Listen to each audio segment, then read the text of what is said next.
I think is that I love this open mic concept today. It's going to be really fun. Check, Hi check, everyone. check, check. What's that? What? Hey everyone, I am Jim Gast, and welcome to the Reboot. We appreciate watching and listening on the podcast. And just remember, every week Wednesday at 1:30 Eastern Time, you can find us on LinkedIn, YouTube, or Facebook under some platform. Who's got the background noise today, guys? Not me. Is that me? Root, it is you. You got background noise. And anyway, so I'd like to introduce my friends today, right there. Brian Bradley, B&L, PC Solutions, Long Island, New York. And I'm Dave Groot with Windstar Technologies in Culpeper, Virginia. And I think it's obvious that that we have an open mic today. You know why people have open mics? Tell us, Because Jim. they're not creative enough to come up with solutions and ideas to have conversations. That's why we're having an open mic today. Is that what it was? I just didn't have. I mean, we didn't have an inspirational thing, right? You know, so I'm like, there's a lot we can talk about, a lot we probably don't talk about. So why not just do an open mic on it, right? So, David Groot, as I said, what is grinding your gears? Oh, let's see. The same things that's always grinding my gears, really. We are faced with a increased level of threat in the cybersecurity space on a daily basis to the small businesses of this country. We are seeing crazy stuff go on in our world, war, Russia, the whole nine yards. Everybody's just got something going on, but nobody seems to really think it's going to impact them. And it gets, if I may say, it's sort of frustrating. Yeah. We're constantly talking about it. We're constantly trying to make people aware, and we're protecting them. And then something still happens, or they're not wanting the protection, and then something happens, and then they look at you and they're like, why? And it's like, well, because you didn't want to do what we said. And I had an opportunity last week. I was able to actually get into a meet and greet with Marcus Lemonis for half an hour. And one of the questions that I asked him was, what is it that you as a business owner need to hear to understand the risk that you're under? He's actually been breached. And so I didn't know that. He did not have a good answer for me on that. Mm-hmm. I put him on the spot, so it's not like I would expect him to come with that answer, but it's a tough thing. Like, what is it that you say? What's that one phrase that's going to get the attention of a C-level executive that's going to make them understand, like, look, man, this is really not a game. You know what, man? You could tell it on the mountain as loud as you wanted to. And my opinion is it is always going to fall on deaf ears, right? I think, first off, I hate security. I hate the fact that we have to do it. What's that? I hate that we have to do it. Yeah, no, I do. It isn't that I hate the technology. I love the technology. It's great that, we can wield that much control, but I want you to consider where it comes from, right? If there wasn't bad guys, it wouldn't be there. Okay. And that's the part that I hate, because I know we only have to do it because of the bad guys. And we'll never fix the bad guys. It is an issue in society forever, right? But not only bad guys. I mean, you could have, catastrophe or something go on, or hardware failure, and not be able to recover from that. Your building goes on fire and you have no, so it's not just the bad guys. I mean, granted, that's a big part of it, but also there's just natural circumstances that you may not, that are irrecoverable if you don't have the right stuff in place. I spoke to somebody this morning, and real conversation, not spitballing here. And he knows that we don't handle his backup. He has his own little system in place, does some international work, and we support the environment exclusively, except for backups. And conversation today was, I said to him, I said, you really got to do something here. We have to get out of this Synology NAS scenario and look at a true solution. And we were talking, and halfway through the conversation, he emailed me and said, all right, take a look at this form I got from a client. I have to fill this out for them. And the first thing on it was they want to see his business continuity / disaster recovery policy. I said, okay. I said, where is that? You don't have one. He goes, well, no, that's you guys. I said, you see what you just did there? I said, I'm more than happy to do that. I mean, we should be. I said, but don't, don't just assume that we have that. That's part of this conversation is that you Yeah. need that. Yeah. So it's gonna, and that's gonna listen. I mean, we've been talking about this for years, and it's still the same thing. It's the assumption, oh, it's my IT guys. They do everything, Yeah. but it's not the case in a lot of situations. I will look. We're not moving away from the cybersecurity conversation, but I'm going to give you an analogy to your example, right? I got my car back after being at the mechanics for 3 weeks, right? It was safer not to drive the car rather than drive it and cost a lot more money, possibly, right? Okay, so no problem. So 3 weeks they had it, not an expensive fix, like $750. A rental car cost me more. But when I got it back, I'm driving and I'm like, these brakes seem kind of grinding a little bit, and I'm thinking to myself, why wouldn't you have checked that? Isn't that his responsibility? But you know what? I didn't pay him to check the brakes. I paid him to fix the oil leak problem that I had, right? And so it's the same thing, man. You can't make those assumptions if you're not explicitly paying for it or you're not explicitly asking for it. Sorry, you're going to be out of luck when that time comes. Yeah, and there was a conversation was the fact that there's a new CFO at the company and he's questioning bills, and I said, let me talk to him. I said, I'll talk to him with you. I said, if we don't have his buy-in, this isn't going to work. I said, because it's we all know how serious it is. We don't even have to go there, but it's like it's just still that mentality that well, everything, we don't need that, we don't need that, and then even in casual conversation, well, if this happens, here's your recovery time on that. And if you're okay with that, great. Because that's what you've had for the last 4 years, Yeah. assuming that he could recover. And I said, I have no idea, Yeah. So David Group, let's go back to preaching it on the mountain to deaf ears. Okay. Mhm. It's insurance. Let's face it. It's just another form of insurance. Well, the difference funny you is, say that because that's really becoming more and more the catalyst, right, for the conversation to start, at least.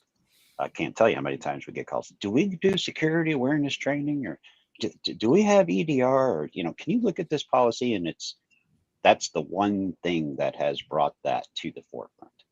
Yeah. Which I guess makes sense on some level, but it's a shame. Jim, you go back to your service station analogy there. Like, that kind of brings about a concept of what we as IT providers should be doing to communicate better what they're not getting without focusing on the negative, right? Like, I mean, I don't like to talk about what we're not doing to a client unless it's very important and they need it. But I'd rather talk about what we do, right? I don't, I just always try and approach something from a more, believe it or not, positive perspective. And well, just because you're not doing it doesn't make it negative. It just means that that's not something we're taking care of. Understood, right? No, and so how do we, what is the service that a business can do? What's that extra level? How do what is the perception? So, like, my question is, like, when you find out that he didn't check your oil, are you mad? Nope. What about other people? I'm not mad at all on that one, and I'll tell you why. Okay, I'm not paying him to do that all the time, right? I mean, yeah, I know the guy. He's been my mechanic, and I'll tell you what, he can never get a girlfriend, or never get married, because when he does, right, I can't get a hold of him. It's the worst in the world, right? So, but I need this guy, and if I ask him to do something, I have the expectation if he says he's going to do it, he'll do it, right? Yeah, but that's you, Jim, right? I mean, for certain that there's people that they drop that car off, they get it fixed, then they leave, and the brakes are a little hokey, and they're going to be like, go back to him, and my brakes were fine before you touched my car. It's like, that's right. That's not you, but I'm just saying that Yeah. those are the people that come to us with the same thing. Like, oh, that's all you guys. You guys have all that. Like, that's a different conversation, though. Not to some, though, unfortunately. Than the completeness of what you're doing versus not doing in security. And unfortunately, we're not going to always have customers that are going to be understanding. Things just break. You know, my mother-in-law, every time something breaks, she blames my father-in-law for it. You know, they've been married for like 60 years. So I guess it's okay for the two of them. But I couldn't deal with that. You know, if I didn't touch it, if I didn't break it, things just break over time, right? There are outside influences. You know, hackers are trying to get in, right? You know, people are, you know, through different means all the time. And so eventually it's just going to happen. You know, let me ask you guys this. I mean, let's just say, you know, we've preached it on the mountain. It didn't fall into some ears, you know, that were deaf. It fell on, you know, ears that were listening. I mean, are we covering all the bases we can for customers? Are they asking for certain things and we're giving them less than what they need? Do we gauge it based on the type of customer they are, their available finances to spend on the solutions? What do you I guys think unless you're doing some kind of, you know, personally, unless you're doing a co-managed deal where some of the stuff is handled in-house, we except for the example I gave you, but anything within the last, you know, 14 months plus, new clients, new business, there's no shortage of services. They get everything. That's what we propose, and that's what we fully support. So to answer your question, though, are there clients that don't have everything, that we're not doing everything for them that we could be? Certainly there are. And is that does it come down to cost? Possibly. Does it come down to not being able to get in there and talk to them? Bad communication on either end? Possibly. I mean, there's a couple of different reasons for that. Inexcusable, but we do come across that. You know, there are those, and then we have those the ones that want the simple, you know, small business, simple environment, just need offsite backup and EDR, and they're good, and that's fine for them. So not everyone's the same. You know, I don't take on a customer that doesn't want backup. If we're taking care of them, we're helping them in some form or fashion. And I'm not just talking about selling licenses to them. That's one type of customer. I'm talking about somebody that we're managing at the fingers and you're managing, right? If they're not going to take our backup solution, we're not going to manage them. Do you guys do the same thing when it comes to levels of security? Do you draw the line and say, look, you don't want antivirus? And I know nobody's going to say this, right? This makes no sense. Maybe. But if somebody says, oh, we don't want antivirus, it slows our computers down and we don't want to pay for it. You know, what good is it anyway today? Is that going to be a customer of yours? You guys going to walk away from that? Two answers. A, I don't ask. B, like, you won't be a customer if you don't. I mean, I'm just like, there's our answer. It's part of the package. It is not something that you're going to not pay me or pay me for. It's, if you're going to engage me, then that's going to be a part of the engagement. Right. Why? Because it's that important. Because that is, if there's one thing in the world that you should do, and I'm not saying that it is only one thing, but if you're only going to do one thing, do EDR. That's all. Somebody could argue that 1,000 different ways, and I'm not saying EDR is enough. I know what EDR is, by the way. I want you to tell people that might not know what that response is. Say it again. Or an advanced antivirus program that is more new generation, based on AI and machine learning, not based on standard definition updates. And what does it do? How does it work? It watches the real-time processes that are taking place on a computer and compares them to historic things that have taken place in that environment to determine if it feels it's an anomaly or not. If it is an anomaly, it can then self-isolate the machine until such time that it's remediated, and we can then look further and do threat hunting and clear it up. So it is not your grandma's antivirus. No, it's something that can detect a fileless attack. It's something that can, detect something 0 day, no definitions. Nobody else heard of it, doesn't even understand that it exists. It just came out right now. And that's because it's doing something smart. Yep. Artificial intelligence. It's using intelligence on some level. Is it perfect? No, but it's way better than your standard and traditional antivirus program. And if you're only going to do one thing, then that's the one thing you should do. Brian, is it the same for you, Brian? I mean, do you believe the same thing? EDR is the one thing? I mean, we all have our opinions, and it's okay if it's not.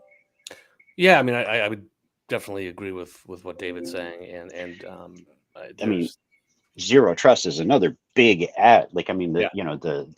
that is obviously a big piece. But again, if we're only doing one, right, that's the question. Because I know both of those pieces really need to take place. Yeah. And we've taken over and clients that, and again, it may be a different EDR than we sell, and that's okay too. But I do preface my proposal presentation to them by saying, well, here's the number one, Right. according to MITRE in recent studies. So that's what we sell. But you're on number 5. We can keep that, but Right. just put it out there. Well, That's a sales menu right there, buddy. I mean, again, for us, it's not even a price difference, right? Like, it's not Right. it's not like you're going to save a buck or whatever. It's just built in. It has to be. But I'd like to say also that change the topic slightly, but kind of keep it in the same vein. Open mic, buddy. Small businesses that work with their IT department, and that's either internal or outsourced, any of those folks. IT is in every aspect of your business today. I don't care what business you're in. It's tied to every aspect of your business: sales, marketing, operations, HR, all of it. If you work with those people who know A, your business, and B, technology, and you build strategies to be more efficient, more effective, cost less money, get things done right the first time, make it more secure, you can literally come out of it in a zero cost effect, or potentially saving money by paying and doing all the right things that you need to do in the proper way, because of the loss and the inefficiency and the time suck and all the other stuff you're not measuring in your business today because you don't have somebody doing those things. I've shown over and over and over and over again to people how that can reverse just by using technology, and it'll more than pay for your service provider and your security needs.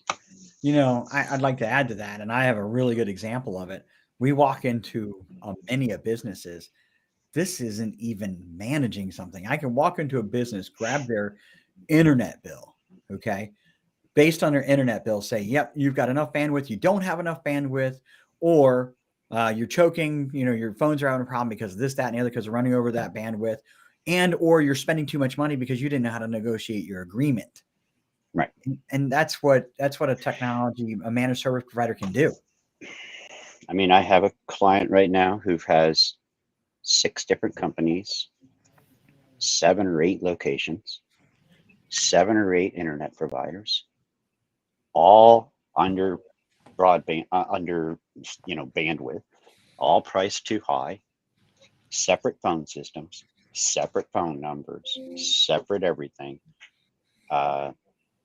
We have tried and proposed and shown on paper the costs that are being put out on a monthly basis.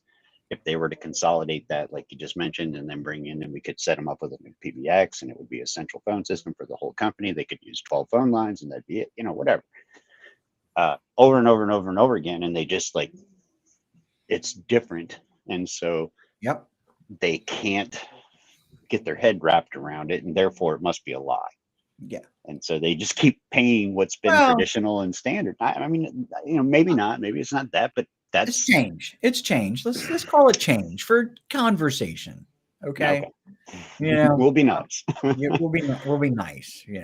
No, and you know what? This kind of goes with what IT companies should do, right? We talked about the security platform, right? Mm-hmm. I got the guy walking. Yeah, he's been there a couple of times. Talk about a show stealer, and so as long as he doesn't drop his drawers and start, All right. I don't know about that guy. Sometimes I wonder. So anyway, my point is this. I mean, there's IT people out there that are, I'll just fix your computer when it breaks, and call me when you need me.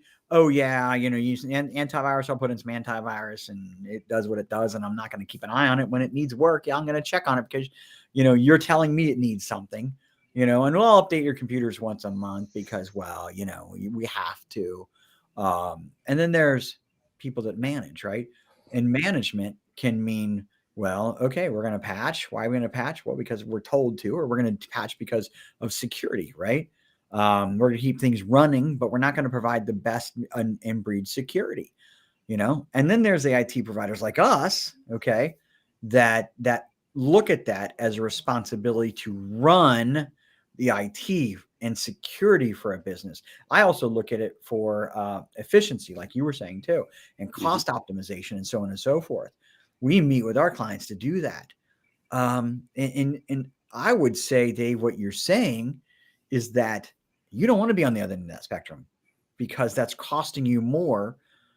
First off, just the hidden costs That's right. of what you're not getting, improving and saving and so on and so forth, and risking versus, and on top of that, their hourly costs, you know, they make money at your demise, right?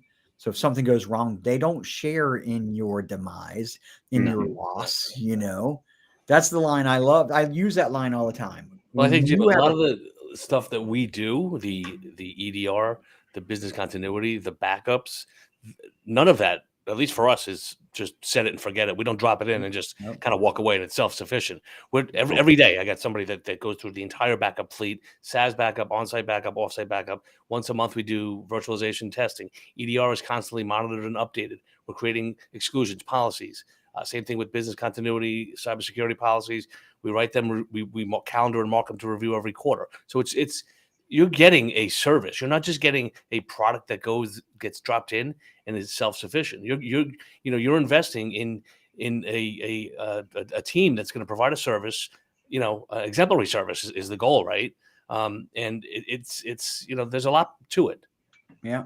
Well, you know, don't you got to know what you're paying for, you know. Well, that's it. I really, you know what, we're going to close it up here. We're already Yeah. 22 minutes into this. Good conversation. I like open mic. We need to do this more often. I like kind of where we meander with the conversation. There's so much more we could talk about. But you know, I think where we started, listen, pay attention to your IT providers. If they're not teaching and educating, then maybe you don't have the right kind of IT provider. Was that a fair statement, guys? Yeah, Absolutely. We've had a separate conversation about that too on one of our shows. A whole separate conversation. If they're not recommending, if they're not evaluating, scaring you, okay? And I hate to say it, you know, I don't fear monger, but I want people to have a healthy respect.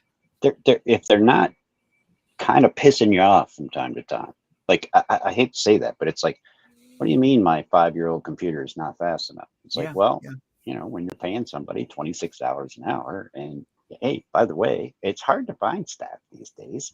And so you're asking that person to do twice as much, but you're asking them to wait for 20 minutes every time they click on something for the computer to catch up. That's stupid. Yeah. So, well, I'll tell you what, I'm going to cut us off here. We're back again next week. You know, I hope this is valuable. I love it, Mike. We'll have a good topic next week. We've always got something on the back burner, but I thought it was kind of due for an open conversation. So, guys, thanks a bunch. Really appreciate the conversation today.